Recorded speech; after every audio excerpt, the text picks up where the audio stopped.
A home. It's something we all need. But for too many, having a safe place to make a home is out of reach. The challenges can seem insurmountable. And yet, each and every day, people are coming together to provide safe, quality, and affordable housing for those in need. Welcome to Let's Talk Housing. I'm your host, Meeta Naidu. Join us as we listen to and learn from people in British Columbia who are creating strong, inclusive communities where everyone can thrive.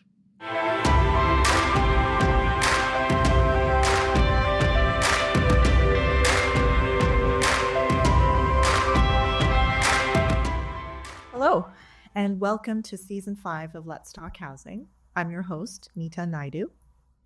As we begin today's podcast episode, I'd like to acknowledge that I'm recording from the unceded and unsurrendered land of the Halkominam-speaking peoples. Also, for transparency, this episode is being recorded in January of 2025 and reflects the issues and priorities of that time.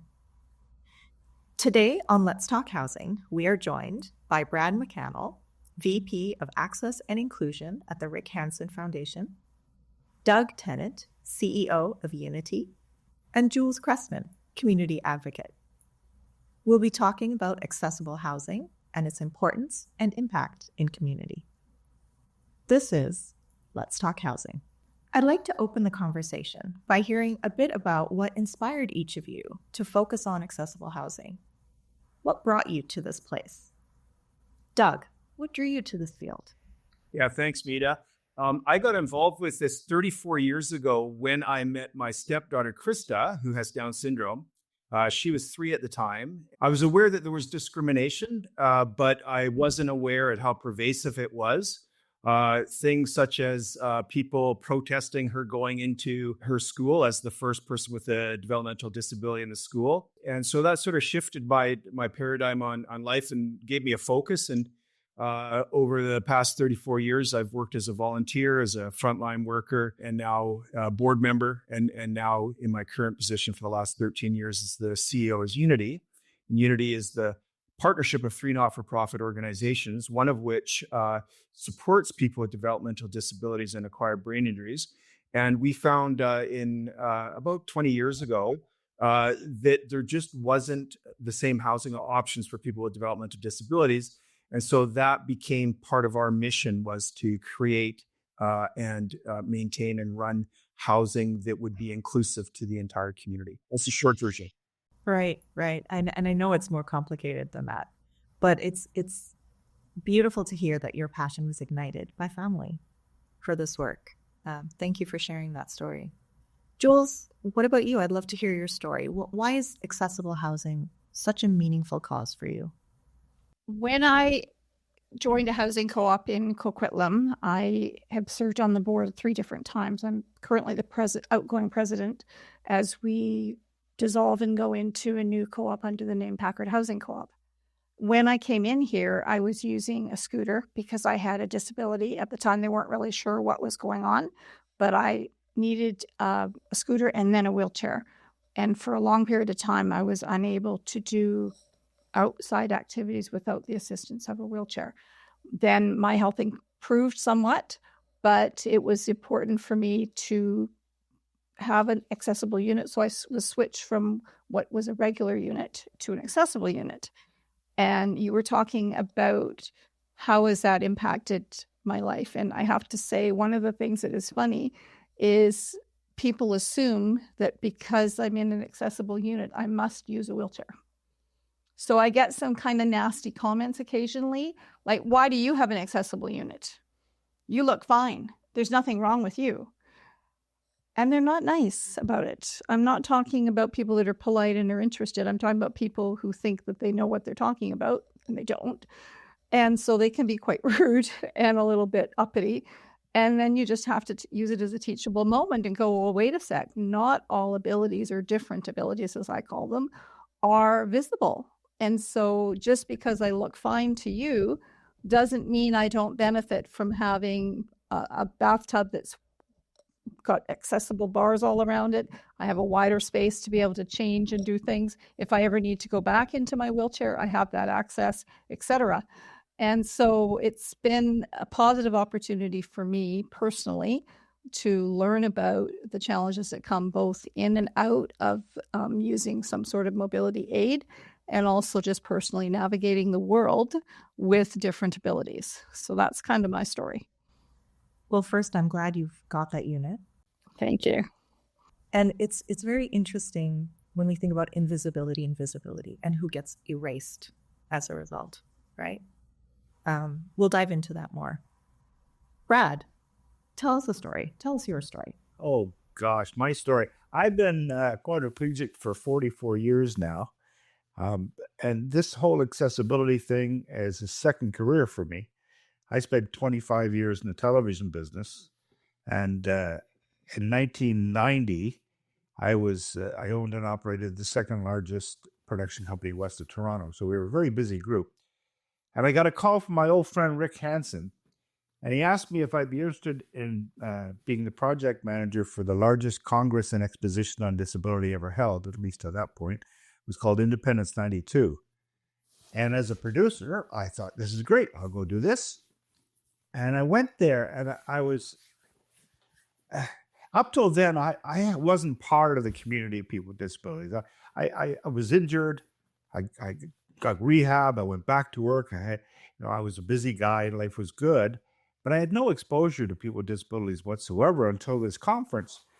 And this conference was 2,700 delegates from 93 countries around the world with every conceivable disability you can think of. And in that conference, I met Justin Dart, who was one of the founders of the ADA. I met Henry Enns from Disabled Peoples International. I met Laurie Beach, part of the independence movement. And I was blown away by the fact that there was so much to be done and so few people doing it. And actually, Henry and Laurie Beecham looked at me and said, "You should be here. We need people who know how to communicate." And so at the end of that conference, I wrapped up my television production company and sold it to a highest bidder, and then opened up Canadian Barrier-Free Design, the first professional access consulting firm on the West Coast.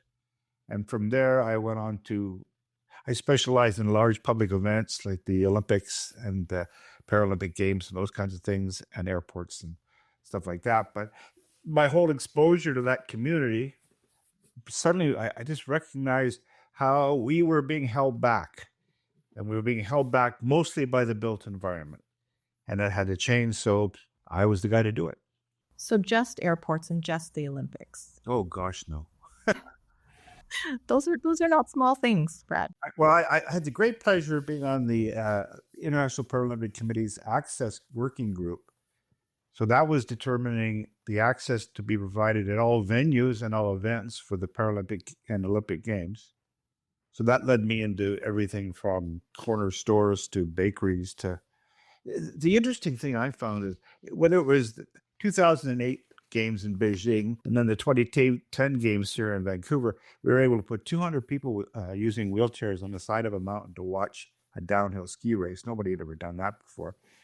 But whether it was the big projects or the little corner bakery, the one thing they all had in common is they knew what accessibility meant to them, to their organization. And it's one of the things that's really important. Access is not black and white. It's gray. And how it affects your organization is critically important. And it's the same in housing. It's the same in commercial and retail space. Knowing how it affects your operation is the only way you're going to know what the return on investment is, whether that's cash profit or employee benefits or whatever it is. The only way to take that is to take it personally. And that's what I've been trying to get people to do now for almost 30 years in the access business. So, Brad, I think that's the perfect segue to talk about the impact of the Rick Hansen Foundation. Tell me about what the organization has done so far to meet evolving accessibility needs over the years. How do you ensure your programs remain relevant and impactful? Well, the foundation's been around for 35 years, maybe more than that now. But and so we've taken a national and international approach. We're in a unique position to bring organizations of and for people with disabilities together with the corporate world. And that's something that Rick Hansen can do that perhaps nobody else can do as well.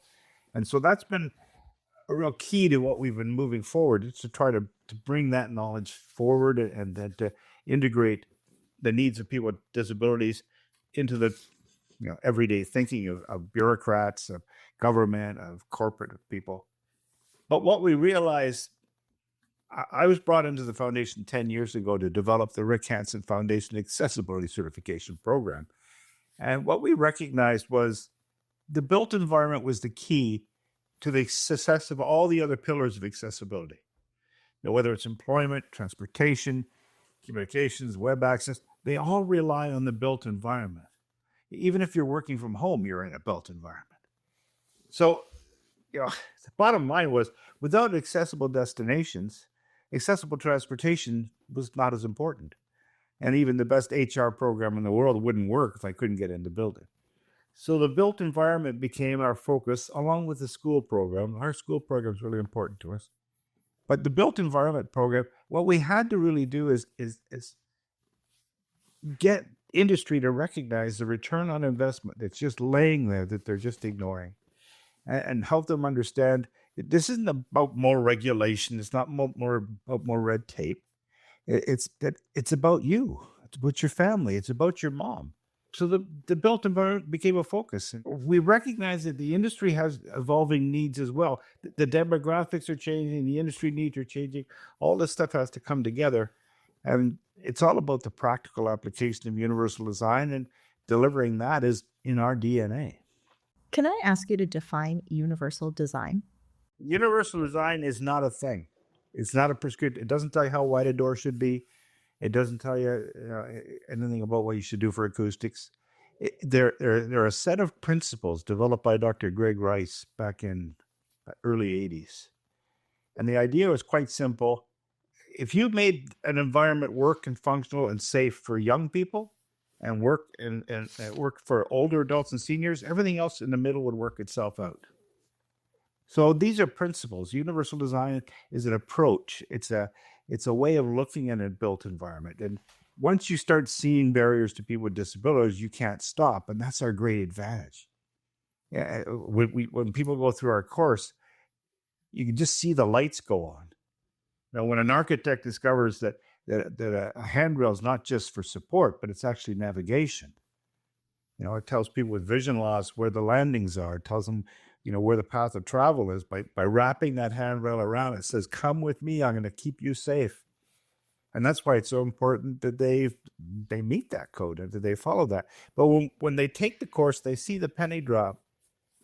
It's not like, okay, I checked a box. I did, number one of the 7 principles I've got. It's a way of looking at things. It's a way of shifting the culture to see what we really need in the built environment is just a broader user base. Right now, everything's designed for 18 to 55-year-old males. How did that happen? It's not the majority of the population. So universal design is an approach. It's a set of principles. But by itself, it's not going to change the world. Education and culture shift is going to take that. That lens is critical. Yes. In how we think about housing, and how we think about buildings, and how we think of development. Doug, what's the perspective of UNITI when it comes to addressing unique housing needs, developmental disabilities? What have been the pressing needs? Yeah, and I just wanted to say to start that our main building in South Surrey, Administration and Services building, worked for and received the gold standard from the Rick Hansen Foundation, and it was a really useful thing to go through in terms of learning sort of that universal design. And as an organization that supports people with developmental disabilities and acquired brain injuries, many of whom also have physical disabilities, it was a really useful process for us to go to. I'd sort of add, like, from our perspective, what we have found is that there's a paradigm of disability, particularly around people with developmental disabilities, where there's a role that they exist to receive help. And it's a very charitable model. And as Brad said, we find when we talk with people and listen to people that in fact they want to have everything that everybody else has. And so we look at our role as supporting people with developmental disabilities to have the same access to housing, to have the same variety of housing as everybody else in the community has. So, one way to sort of make this clear is that when people in the general community think about people with developmental disabilities and housing, quite often it is about people with developmental disabilities still living in institutions. It's about the idea that, oh, well, you have a developmental disability, then automatically you want a roommate. The idea that a person with a developmental disability, the first home that they move into after their family home is their forever home. And that's not the experience of most people. Most people go through a variety of different housing as they progress. And so we look at it, UNITI, as listening to people. What is it that you want for housing? And that's why we actually started developing housing. We're not developers.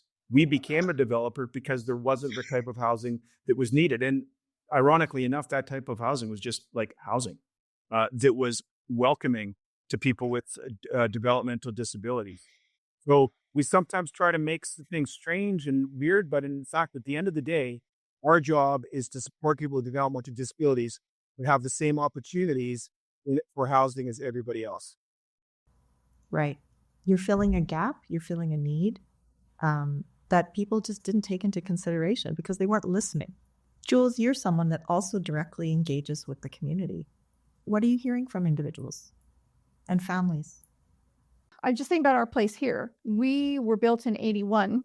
We have 170 units, but there's only 4 accessible units, what they term accessible units. My corridor from the front door to go around the corner into where the bedroom door is such a sharp corner that you can't help but take off the drywall on the corners because there's no bumpers on the corners.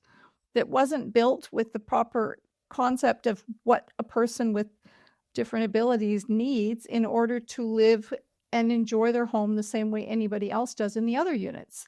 But also the community is looking at things like, since we've got the BC Accessibility Act that's come in, we have changes. And I had a member come to me recently with something. I was so grateful she mentioned it to me. She is visually challenged.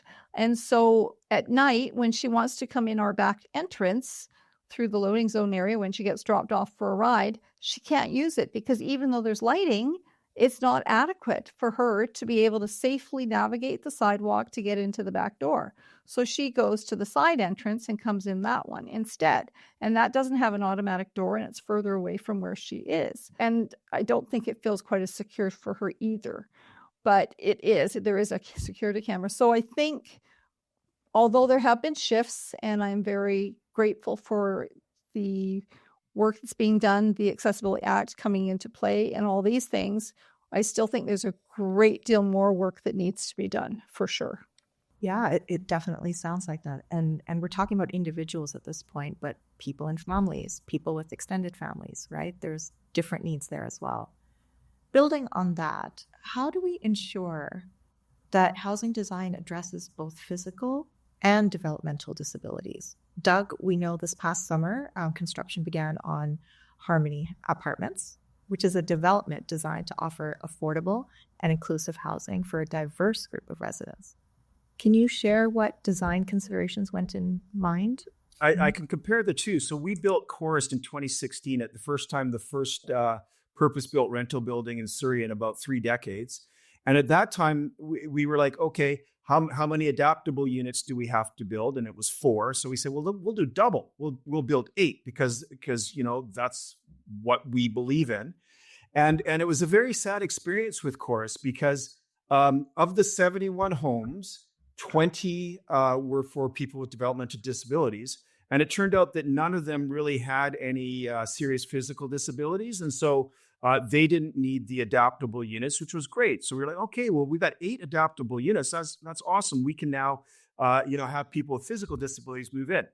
But when we looked out there and we tried, there was a disconnect between the adaptable unit and the rent that we needed to get for those units. And because we were using, our funding, like that was a building built largely with our funding to support the tenants with developmental disabilities, we couldn't address that gap in rent for people with physical disabilities. And it was very unfortunate. In fact, at the end of the day, it was just one gentleman who actually came from Kelowna who needed the adaptable unit and used it. And the other 7, we had to just rent out to the general population. So that saddened me at that time. What I like about the Harmony project is it's part of the Community Housing Fund with BC Housing, and we're supported by BC Housing. And that comes with requirements to have 6 adaptable units, but even better, 6 accessible units. So we're going to have 12 in total and 6 of them accessible. And I love that. We are still going to have the same percentage of homes for people with developmental disabilities, but because also the way the rents are set up, where 20% are going to be at shelter rate, so those are likely to be people with developmental disabilities, but then 50% of the rents are at rent geared to income. And that means that we will be able to use the adaptable and accessible units for people who actually need that. And I'm very happy for that. So it's a better setup. That's a very novel concept, actually, to be able to move around where you need to be with those subsidies in place. Yeah. Yeah, and it makes us accountable as a landlord as well, that people aren't choosing us just because we have a subsidy, but they're choosing us because we're a good landlord, which we are. Right, exactly. Brad and Jules, like what other factors, we're talking about income, what other factors do you think are important to creating housing that fosters independence and belonging and a sense of community? Having access to resources and having someone within the community that you're part of or that you're representing that has the knowledge base of knowing where to go and who to connect with. And for me personally, being involved in the community and different committees and stuff that I'm involved in, it's been really beneficial because it's helped me to connect with a lot of different type of people that are doing community work in the Tri-Cities area. And so I've been able to, for my members and for people in the community, be able to say, hey, I've met this person. They're able to help you with this. Right now, we have an individual who needed assistance with income in order to continue to live in the co-op because he was disabled, but he had been supported by his family. And they both passed away. And now he's all of a sudden living on his own. He's run out of his trust money and boom. How am I supposed to survive? And he did not have the skill set to be independent without assistance. So fortunately, through SHARE, we were able to give him assistance with getting PWD started, getting his income support there for himself, start to work on other things that he needs to do and get him downsizing to a smaller unit, which will be more manageable and more in line with his income. So having the ability to know who to connect with is really important. So I think one area that we need to grow in is, you wouldn't want to do it's not a fair type thing, but something where there is the ability to bring together like-minded people that genuinely care about freedom of access and quality of life for all members of the community that you're part of. And just bringing people together and brainstorming and also just learning to connect with one another so you know who to reach out to. Like I have people that have reached out to me because they knew that I was at a co-op and might be able to assist someone that needed housing desperately.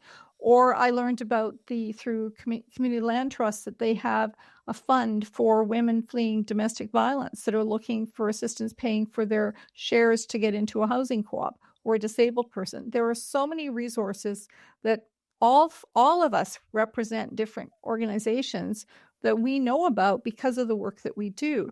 But I don't think there's a good cohesive way yet of connecting those dots to make it more readily available when needed. Okay, that's definitely food for thought. And that plays into the future, right, of and shaping the future of accessible living. Brad, what are the trends? What are we going to be looking for? Well, just on that topic, let's remember there's 2 issues here. One's economic and the other is a built environment. They are not the same, not interchangeable. The accessible dwelling project, if that's been booted down the road to 2027, but if we can start, if every home is built to anticipate the needs of the user, In other words, be adaptable. Not just little portions of a development, not 5%, not 10%. All of a sudden, Jewel and Doug, they've got much more choice. They can work. So the economic issues can be put into almost any development then, because almost any development would work if they follow the rules. So that's what's really important, is to separate those two issues. Too often I see like a development design for seniors, but the only design that went into it is the economic model. They didn't talk about hallways with 90-degree corners. One of the things we recommend is just take the corners off. If those oblique things, right? We took the corners off to make it easier for people using mobility devices and not hitting walls and stuff. It turned out it was a big benefit for people using sign language, because they're walking along talking to each other, and the 90-degree corner comes up and collision hazards. But when the corner was cut off, they could see in advance. We even, in a couple of installations, we put a convex mirror on the wall so you could see what's coming down the hall. So making the built environment work for everyone, now that's the start. Now the economic know comes into play, and organizations like UNITI can take over and start making creative, real, meaningful access for users. You can't tell me how to make my home accessible because you don't know me. I can't use a grab bar. I've got a quad. These don't grab anything. So there's no grab bars in my house. If you look closely, you notice one of the bookcases beside the toilet sticks out about 3 inches further than it should.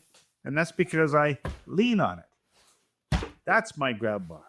You can't know that. So from building homes for people with disabilities, the idea that you can create an accessible suite for me is ludicrous. You don't know me.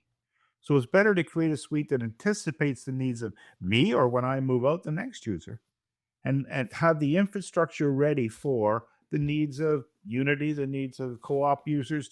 I think that's actually a very interesting point, Brad, is that once again, you're pointing out having a space that is adaptable is key to begin with. My mother was recently fallen ill, and I'm navigating that for her. She lives with me. So that's another consideration, is families that bring in or support individuals. Intergenerational living. We don't take advantage. Other cultures do it all the time, and we just don't. And it's so vexing to me. And that combined with the concept of, we call able-bodied people tabs, because you're only temporarily able-bodied.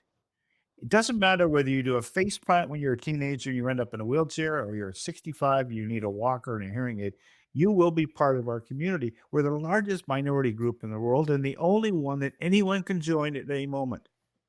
Whether it's a fall down the stairs, an illness, car accident, or as they say, if you just get old. The bottom line is, it's not about somebody else. It's about you and your family. It's about your mom. Exactly. And I mean, these conversations seem very niche to people sometimes, but they are really just so broad and so impactful in community. What would you say to people who would question the specificity of this conversation? What would either of you, anyone, say to them about how important this is for broader, larger community? I think when you look at statistics regarding health, mental health, of people that live in communities that have people of different age groups, you will actually find that they are healthier. Seniors love to have the ability to see kids around them, especially those that don't have grandkids that are living close by. My daughter lives in a unit down the hall from me, my chosen daughter. She's a wonderful gal, and she helps me out quite a bit. So she comes and helps me with some of the things that I find difficult to do. And we actually split groceries. We split the cost of other things because the cost of living is so high. And I'm on a pension. She's working full time, but we share the cost of food and stuff. There's other ways. And as a co-op, we've had people mention maybe we could have a Costco card and go in bulk buy certain things so that we have the ability to help people that are struggling within our community.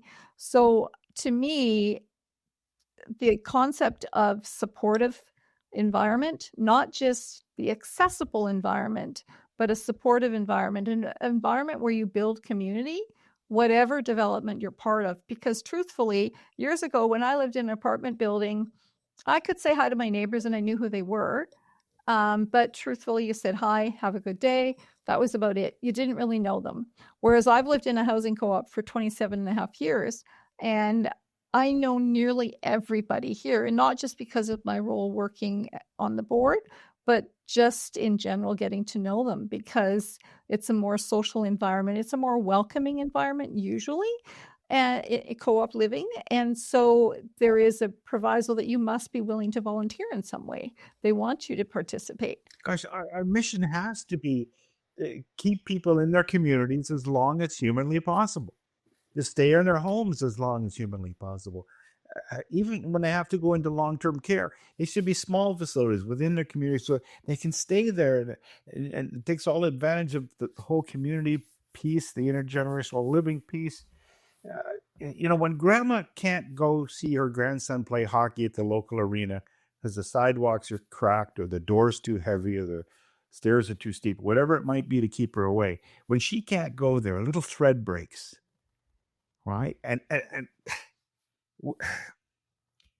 it distances her from her family. It distances her from the community. And the whole system starts to break down. And we need to respect our elders more than we are. Why can't the bottom 2 floors of any new condominium be set up as long-term care suites? One of the suites would be dedicated to a resident in-care person, and the bottom 2 floors. So as you age, you actually move down in your building. For the building owner, he retains the asset and undoubtedly some support from the healthcare system. And return on investment for the owner, it's return on investment for the community, it's return on investment for the person who's just trying to stay part of their family without feeling like they're a burden to it. Yeah, and Jules and Brad, I think you really nailed it with your comments about community and including multi-generational community. And historically, people with developmental disabilities, you talked about a thread, Brad. There was a cord that was cut because children were put into institutions and separated. And now the joy of a tenant with a developmental disability being able to go to the store, phone their mom and say, hey, mom, I'm at the store. Is there anything I can pick you up? Such a simple thing, simple act of kindness that all of us has done. Some with a person with development never having the opportunity to do that. And now they do. And of course they do. And that reciprocal relationship between we have no policy in our apartments about you have to do things together, nothing like that. But by the very fact that there are people with developmental disabilities who are part of that housing, first of all, it kind of sets people choose to move into that place, know that.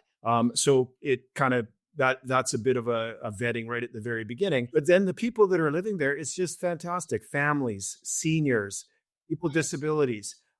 We've had 4 babies born in the last year, and it's just fantastic to have a community that cares about each other, and also is completely great for the business community because people who live in affordable housing, they shop locally. They don't go to Palm Springs for half the year, and they're shopping locally. So the dollar store, the Safeway, etc. They love the fact that that building's being built next to them because they've got 100 people that are shopping at their store. So it's great for the community. It's great for the business community. I would add that we do quality of life surveys every 3 or 4 years, scientifically verified. And recently, they now have an indicator of like the average British Columbian, so people without disabilities. And the tenants with disabilities who live in Chorus apartments have a higher quality of life than the average British Columbian, something that is very unheard of when it comes to people with developmental disabilities. However, I would also make the argument that if we were to survey the entire building, everyone who lives in that building has a higher quality of life than the average British Columbian because their greatest worry of British Columbians has been taken off the table, which is to have safe, affordable housing. They don't have to worry about that. Well, this tab thanks you, all 3 of you. I'm going to use that now. That's a great term. You're such a wise panel of experts with lived experience, and I'm just so grateful for this conversation and your perspectives. We barely scratched the surface, and yeah, there's so much to unpack. But again, thank you so much. It's been so great listening to you and hearing your different perspectives. I really appreciate it. To learn more about BC Housing, including how to apply for subsidized housing in British Columbia, visit www.bchousing.org. You can also find us on Facebook, Instagram, LinkedIn, and X. If you enjoyed this episode, give us a rating. This will help others find Let's Talk Housing and join the conversation. You can subscribe to Let's Talk Housing on Apple, Spotify, or wherever you listen to your podcasts.